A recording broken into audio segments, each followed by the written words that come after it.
사도신경으로 신앙 고백하시겠습니다. 나는 전능하신 아버지 하나님, 천지의 창조주를 믿습니다. 나는 그의 유일하신 아들 우리 주 예수 그리스도를 믿습니다. 그는 성령으로 잉태되어 동정녀 마리아에게서 나시고 본디오 빌라도에게 고난을 받아 십자가에 못 박혀 죽으시고 장사된 지 사흘 만에 죽은 자 가운데서 다시 살아나셨으며 하늘에 오르시어 전능하신 아버지 하나님 우편에 앉아 계시다가 거기로부터 살아있는 자와 죽은 자를 심판하러 오십니다. 나는 성령을 믿으며 거룩한 공교회와 성도의 교제와 죄를 용서받는 것과 몸의 부활과 영생을 믿습니다. 아멘. 하나님 말씀은 역대하 15장입니다.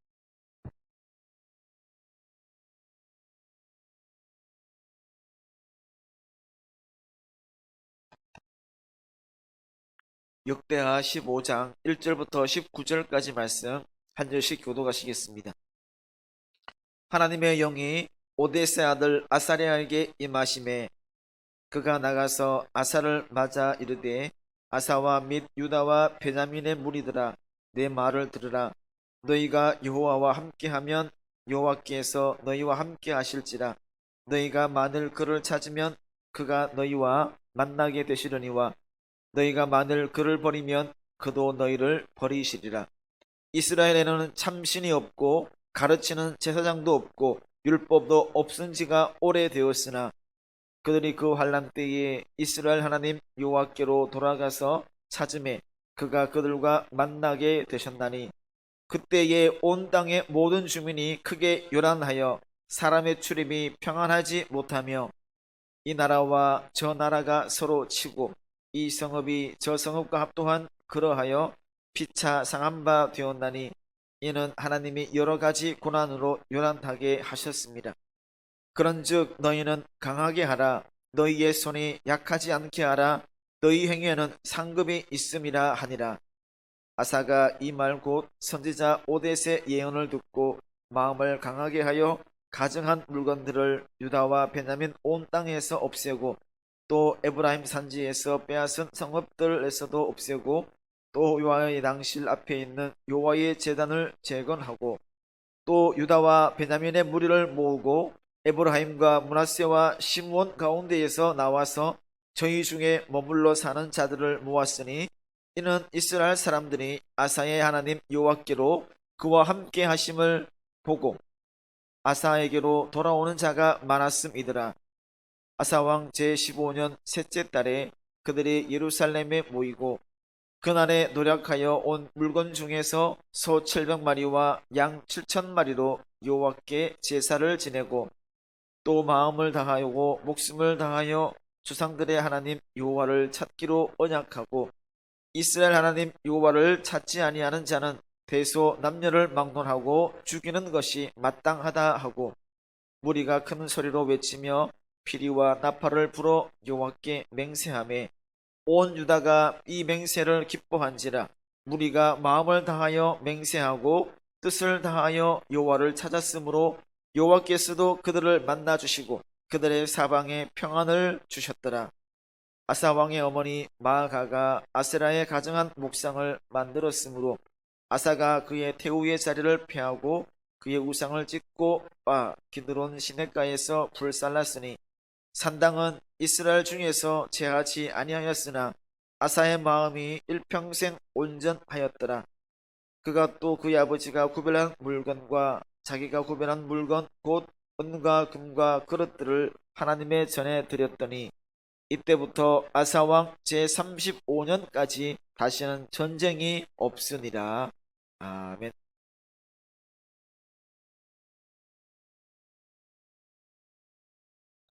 하나님께서 대승을 거두고 돌아오는 남유다 아사왕에게 선지자 아사랴 선지자를 통해서 말씀을 주신 이유가 무엇일까라고 생각해 볼 수 있습니다. 이것은 하나님을 의지하는 신앙, 하나님을 따라가는, 하나님과 함께하는 신앙으로 승리를 거둔 아사의 성숙한 신앙을 치하하기 위함이었다라고 볼 수 있습니다. 특히나 아사 왕과 남유다에 있어서 남유다 백성들에게 종교 개혁을 독려하기 위함이었다라고 보게 됩니다. 다윗과 솔로몬에 비하면, 다윗 왕 때에 비하면 상당히 불신앙적이었던 르호보암과 아비야의 시기를 지나면서 점점점 이 하나님을 향한 신앙이 쇠퇴해 가고 있었고, 그때 아사 왕은 즉위 초기에는 그가 왕이 될 때에는 왕이 됨으로 우상과 산당을 제거하는 등 종교 개혁을 단행함으로써 이전의 이전 이전의 모습, 즉 르호보암과 아비야 때 이전의 모습의 신앙으로 회복하려고 노력했습니다.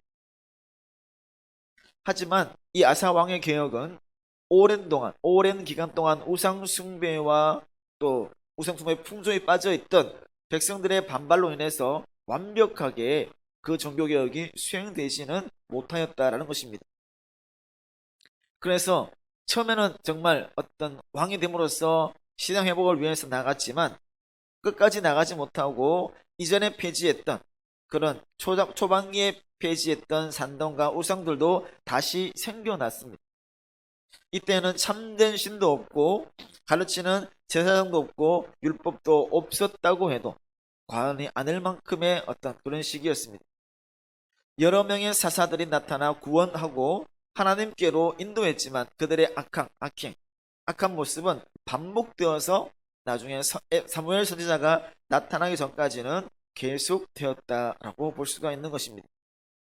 어떤 시대든지 하나님의 백성이 하나님에게서 멀어지는 영적 위기, 하나님으로부터 멀어지는 영적 위기를 지적하는 것은 그들에게 경각심을 일깨워주기 위함임을 알게 됩니다.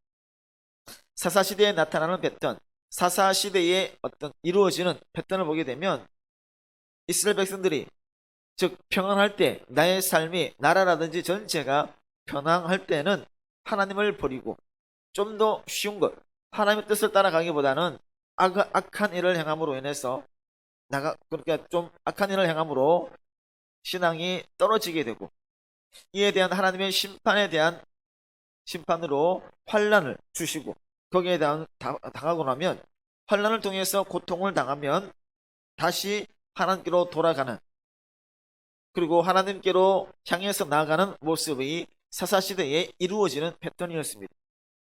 하지만 이스라엘 백성들이 돌아가야 할 그때에 어려움이 있으면, 평안함이 있으면 하나님으로부터 멀어지게 되고, 또한 어려움이 있으면 하나님께로 돌아가는 이런 패턴에서 보게 되면 이스라엘 백성들이 반드시 돌아가야 할 원래의 자리는 하나님을 경외하고 순종하는, 하나님 말씀을 온전히 지켜나가는 신앙인의 자리라고 할 수 있습니다. 그리고 이것은 이스라엘 백성들만이 아니라 언약 백성들 모두가 지켜야만 하는 그러한 일이고 그러한 자리라고 볼 수가 있는 것이죠. 확실하게 자리를 지키는 것, 그만큼 움직이지 않고 흔들리지 않은 굳건함을 가지고 나가는 것이 가장 좋지만, 잘못을 뉘우쳐서 돌아가는 것, 이것이 완전하게 하나님부터 멀어지는 것보다는 더 낫다라는 것이라고 볼 수가 있는 것입니다. 하나님께서는 아사랴 선지자를 통해서 하나님을 저버리는, 하나님의 뜻을 멀리 아는 위험이 얼마나 큰 것인지를 설명하고 있고, 이후에는 어떻게 살아야 하는지를 말씀하고 있습니다. 8절 말씀 보게 되면, 마음을 강하게 하여 가증한 물건들을 유다와 베냐민 온 땅에서 없애고, 또 에브라임 산지에서 빼앗은 성읍들에서도 없애고, 또 여호와의 낭실 앞에 있는 여호와의 제단을 재건하고 라고 말합니다. 교만해지기 쉬운 때에 마음을 새롭게 함으로, 마음을 다잡고 불행을 겪지 않도록 마음을 더욱 강하게 하며, 철저한 개혁을 위해서 강하고 단호한 마음, 철저한 개혁을 이루기 위해서는 마음의 확신을 가지고 나아가는 그것이 가장 선행되어야 된다는 것을 말해주고 있는 것이죠. 이처럼 선지자 아사랴의 동료의 말을 들었던 아사왕은 그 말씀에 즉각 순종해서 유다 왕국을 정화하기 시작했습니다. 말을 듣고 선지자의 말을 듣고 즉각적으로 순종함으로 나갔다는 것은 개혁이 성공적으로 이루어진 것임을 예시하는 것이라고 볼 수 있습니다. 이 아사 왕의 종교개혁은 그가 통치하는 기간 동안 두 부분을 1차와 2차로 나누어 볼 수 있는데, 먼저 1차에서는 우상을 없애고 제거하는 외부로 드러나는 외적인 조치에 더 치중했다면, 두 번째 2차의 개혁에 있어서는 백성들로 하여금 오직 하나님만 섬기도록 언약하게 함으로써 보다 근원적이고 내적인 개혁으로 발전하게 되었다라고 볼 수가 있는 것이죠. 10절에 보게 되면 아사왕 제15년 셋째 달에 그들이 예루살렘에 모였다라고 말합니다. 그들이 아사왕의 소집에 따라서, 아사왕의 명령에 따라서 예루살렘에 모인 목적은 성전을 사모하였기 때문이었고 언약을 갱신하기 위함이었다라고 볼 수 있습니다.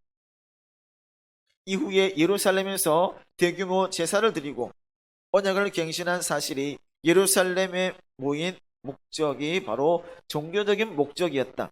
즉 아사왕 15년에 이루어지는 이런 종교개혁은 종교적인 목적, 마음의 외적으로 우상을 제거하는 이것보다는 마음의 변화들은 마음적으로 또는 그런 종교적인 목적으로 이루어지는 것이라고 볼 수가 있는 것이죠. 아사왕은 아사랴 선지자의 말을 듣고 유다 왕국을 정화하는 것, 깨끗하게 하는 것과 단을 보수하는 것이 우선이었습니다. 그래서 제일 먼저 한 것이 승리하고 전리품으로 가져왔던 가축으로 하나님께 제사하는 것이었습니다. 제사를 드림에 있어서 구체적인 숫자까지 700과 7천이라는 숫자까지 기록한 것을 보게 되면 아주 크게, 정말 성대하게 제사가 이루어졌는 것이라고 할 수 있습니다.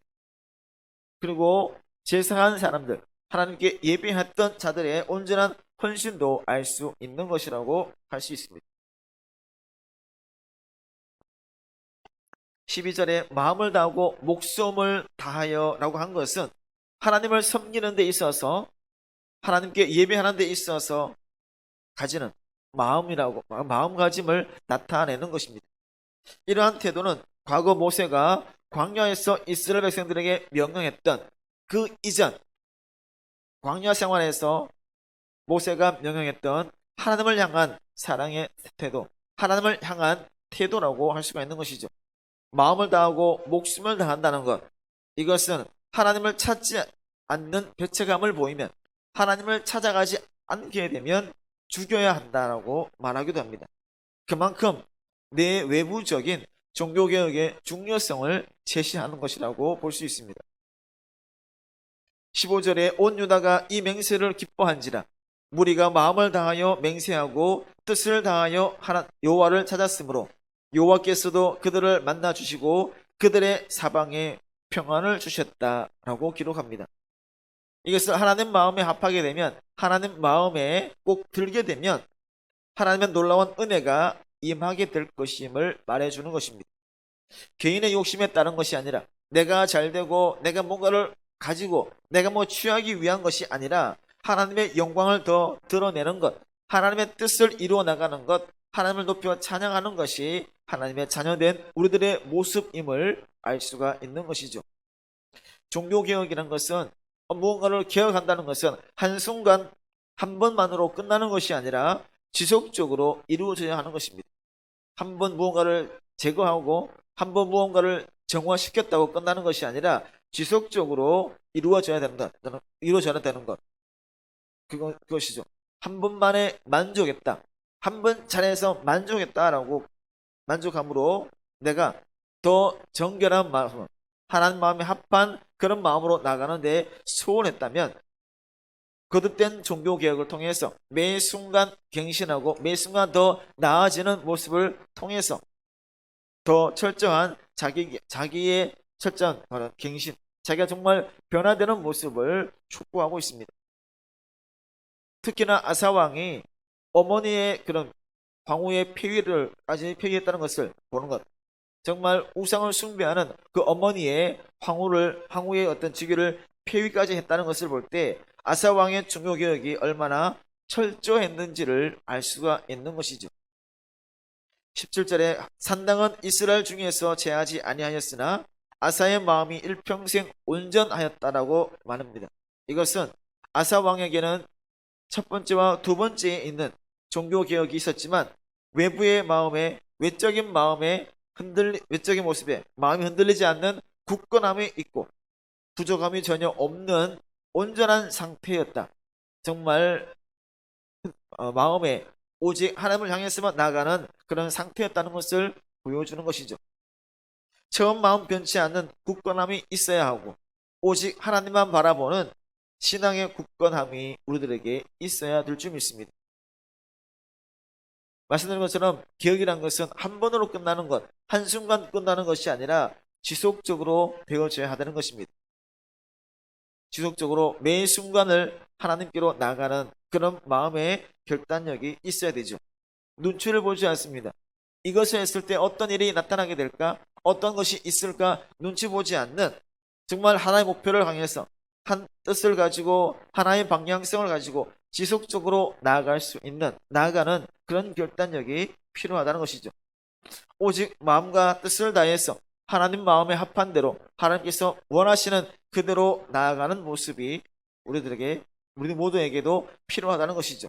따라서 그런 마음을 가지고 하나의 목표, 한 지점, 또 한 방향으로 정말 담대함으로 나아가는, 즉 말씀 위에 굳건히 서 나갈 수 있는 우리 모두의 삶이 될 수 있기를 간절히 바랍니다.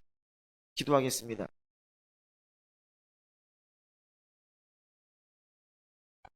사랑이 많으신 아버지 하나님, 감사합니다. 새벽을 깨우며 하나님께로 나아갑니다. 우리들의 마음을 주장하여 주시고 주변 상황에 흔들리지 않는 한 길로만 나아가는 굳건함이 있는 삶이 될 수 있게 인도하여 주시옵소서. 지속적으로 또한 끊임없이 이루어지는 개혁적인 마음을 가지게 하시고 언제나 하나님 마음에 합한 삶을 살아갈 수 있게 인도하여 주시옵소서. 오늘 하루의 삶도 주님께 맡겨드립니다. 우리 마음을 주장하여 주셔서 또한 함께해 주시고 이끌어가 주심으로 은혜가 넘치는 삶으로 나갈 수 있게 인도하여 주시옵소서. 모든 것 감사드리며 사랑이 많으신 예수님의 이름으로 기도드립니다. 아멘. 하늘에 계신 우리 아버지의 이름을 거룩하게 하시며 아버지의 나라가 오게 하시며 아버지의 뜻이 하늘에서와 같이 땅에서도 이루어지게 하소서. 오늘 우리에게 일용할 양식을 주시고 우리가 우리에게 잘못한 사람을 용서하여 준 것 같이 우리 죄를 용서하여 주시고 우리를 시험에 빠지지 않게 하시고 악에서 구하소서. 나라와 권능과 영광이 영원히 아버지의 것입니다. 아멘.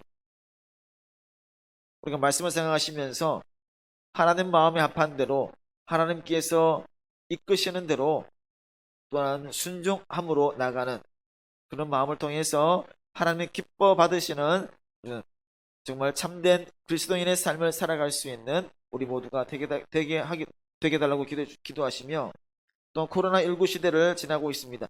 힘들고 지쳐 쓰러지지 않게 주시고 하나님이 주시는 힘과 능력으로 능히 이겨낼 수 있는 굳건함도 더해주시고 하나님께서 함께 하실 것을 믿고 의지하며 나갈 수 있는 우리 모두가 되게 해달라고 기도하시며, 몸이 아프신 분들이 있습니다. 하나님께서 치료해 주시고 또한 강건함을 더하여 주심으로 하나님의 놀라운 그 사랑을 경험할 수 있는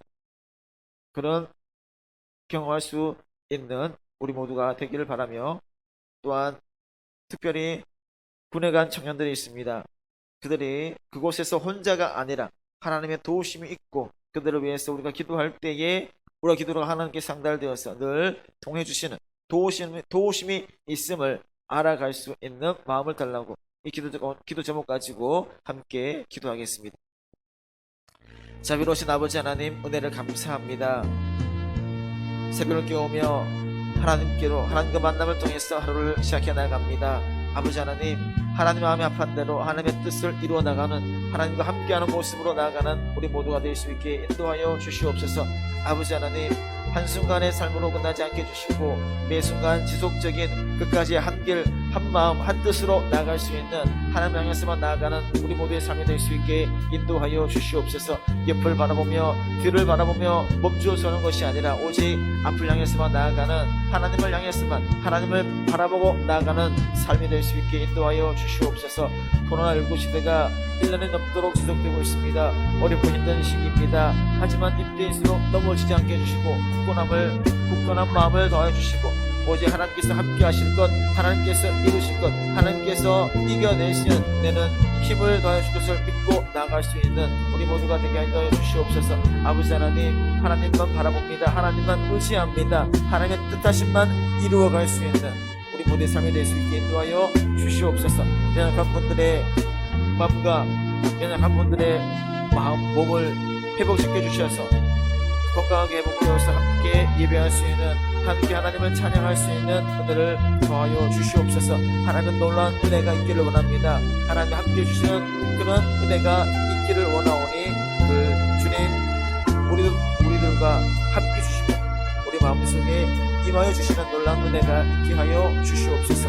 특별히 우리 청년들 마음속에 임하여 주시고 이분에 가 있을 때 그는 혼자가 아니라 하나님께서 함께 하심을, 나를 도우시는 분이 있다는 사실을 믿고 나가는 그런 마음을 가질 수 있게 역사하여 주시고 그들을 위해서 우리가 마음을 다하고 뜻을 다해 기도하는 시간, 기도하는 삶을 살아갈 수 있게 역사하여 주시옵소서.